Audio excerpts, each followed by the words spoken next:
આજકાલ ડિજિટલ યુગમાં સાયબર ગુનાઓ સામાન્ય બની ગયા છે। આપણે અવારનવાર આવા કિસ્સાઓ વિશે સાંભળીએ છીએ, પરંતુ આજે આપણે એક એવા કેસ વિશે વાત કરવાના છીએ જેણે ગુજરાતના ઇતિહાસમાં સાયબર ફ્રોડના તમામ રેકોર્ડ તોડી નાખ્યા છે।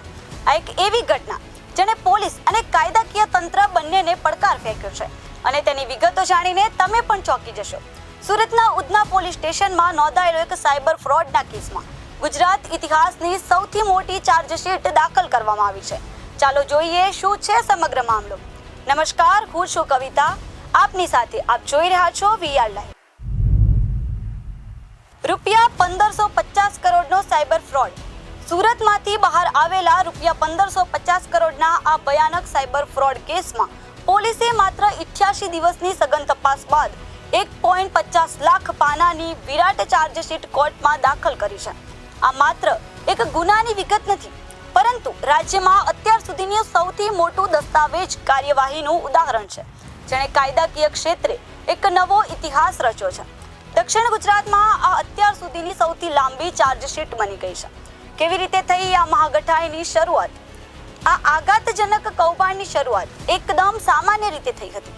પોલીસે નિયમિત વાહન ચેકિંગ દરમિયાન એક વાહન ચાલક પર શંકા જતા તેને અટકાયત કરી અને પૂછપરછ હાથ ધરી હતી। આ પૂછપરછ દરમિયાન વાહન ચાલક પાસેથી અમુક બેંક એકાઉન્ટ સંબંધિત મહત્વના ડોક્યુમેન્ટ્સ મળી આવ્યા હતા। આ ડોક્યુમેન્ટ્સે પોલીસને શંકા વધુ દ્રઢ બનાવી। જ્યારે પોલીસે આ ડોક્યુમેન્ટ્સ અને વાહન ચાલકની ઊંડાણપૂર્વક તપાસ શરૂ કરી, ત્યારે તેમને કરોડો રૂપિયાના સાયબર ફ્રોડ ચાલી રહ્યા હોવાની ચોંકાવનારી કડી મળી, જે જાણીને ખુદ પોલીસ અધિકારીઓ પણ થોડીવાર માટે સ્તબ્ધ થઈ ગયા। પોલીસના સઘન તપાસ અને 1.50 લાખ પાનાની ચાર્જશીટનું રહસ્ય। પોલીસના જણાવ્યા મુજબ આ ઠગાઈ અત્યંત સૂક્ષ્મ રીતે ડિજિટલ પદ્ધતિઓ અને અત્યાધુનિક ડેટા મેનેજમેન્ટ દ્વારા અમલમાં કરવામાં આવી હતી। પોલીસે ગુનાની જટિલ ગતિવિધિઓને ઉકેલવા માટે ટૂંકા સમયગાળામાં ટેકનિકલ વિશ્લેષણ, બેંક રેકોર્ડ્સ, મોબાઈલ ડેટા અને સાયબર આધારિત મોટા પાયે પુરાવા એકત્રિત કર્યા હતા। આ ચાર્જશીટમાં સાયબર ફ્રોડનો ભોગ બનેલા લોકો, બેંક કર્મચારીઓ અને અન્ય સંબંધિત વ્યક્તિઓ સહિત 200 જેટલા લોકોની પૂછપરછ કરીને તેમના નિવેદનો નોંધવામાં આવ્યા હતા। પોલીસે આ તપાસ દરમિયાન એકત્રિત કરેલા પુરાવાઓ, ટેકનિકલ વિશ્લેષણ અને નિવેદનોના આધારે આ 1.50 લાખ પાનાની વિશાળ ચાર્જશીટ તૈયાર કરી।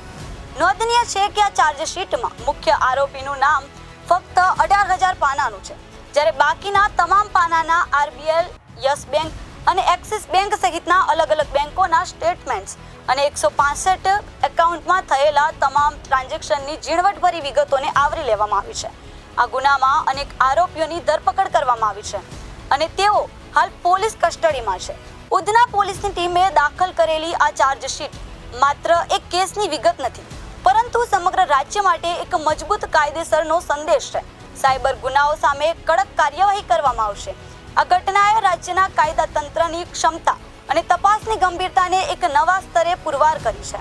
ગઈ તારીખ 22/5/2025ના રોજ ઉધના પોલીસ ઉધના વિસ્તારમાં વાહન ચેકિંગમાંથી દરમિયાન એક વ્યક્તિ મળી આવેલ શંકાસ્પદ, જેના વાહનનું તલાશી લેતા એમાંથી ન્યૂલ અકાઉન્ટ્સના જે ડોક્યુમેન્ટ હોય એ મળી આવતા પોલીસને શંકા થયેલી અને એના આધારે પોલીસે ઊંડાણપૂર્વકની તપાસ ચાલુ કરેલી, જેમાં કુલ 4 આરોપીઓની ધરપકડ કરવામાં આવેલી અને આરોપીઓ પાસેથી કુલ 165 બેંક અકાઉન્ટ મળી આવેલા, જેમાં એના ટ્રાન્ઝેક્શનો ચેક કરતાં કુલ્લે 1550 કરોડ રૂપિયાના ટ્રાન્ઝેક્શન હતા। જેમાં ઊંડાણપૂર્વકની તપાસ કરતાં આ આરોપીઓ સાથે આરબીએલ બેંકના કુલ 8 કર્મચારીઓ જે સંકળાયેલા હતા અને અલગ અલગ લાભ લઈ, નાણાકીય અને અન્ય લાભ લઈ અને આ ખાતા ખોલવામાં તેઓને મદદ કરતા હતા।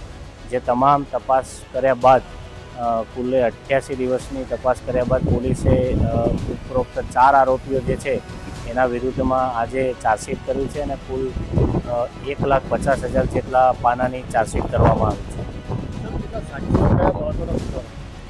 આ આખી સમગ્ર તપાસ દરમિયાન કુલ 200થી વધુ સાક્ષીઓ તપાસવામાં આવ્યા છે, તેમના નિવેદનો લેવામાં આવ્યા છે અને જે ખાતા ખોલાવવા માટે આરોપીઓની જે એમઓ હતી એ એમઓના પુરાવા મેળવવામાં આવ્યા છે અને પુરાવા આધારે જે આરોપીઓ વિરુદ્ધમાં ચાર્જશીટ કરવામાં આવી છે અને જે 165 અકાઉન્ટ મળી આવેલા એમાં સમગ્ર ભારતમાં સાયબર પોર્ટલ ઉપર કુલ 2500 ઓનલાઈન કમ્પ્લેન રજીસ્ટર થયેલી છે, જેમાં ગુજરાતમાં 265 છે અને સુરત સિટીમાં કુલ 37 સાયબર પોર્ટલની કમ્પ્લેન પોલીસને તપાસ દરમિયાન મળી આવેલી છે. આવા જ પડે પડના સત્ય અને સચોટ સમાચાર જોવા માટે અમારા સોશિયલ મીડિયા પ્લેટફોર્મને લાઇક, શેર અને સબસ્ક્રાઇબ કરવાનું ભૂલશો નહીં.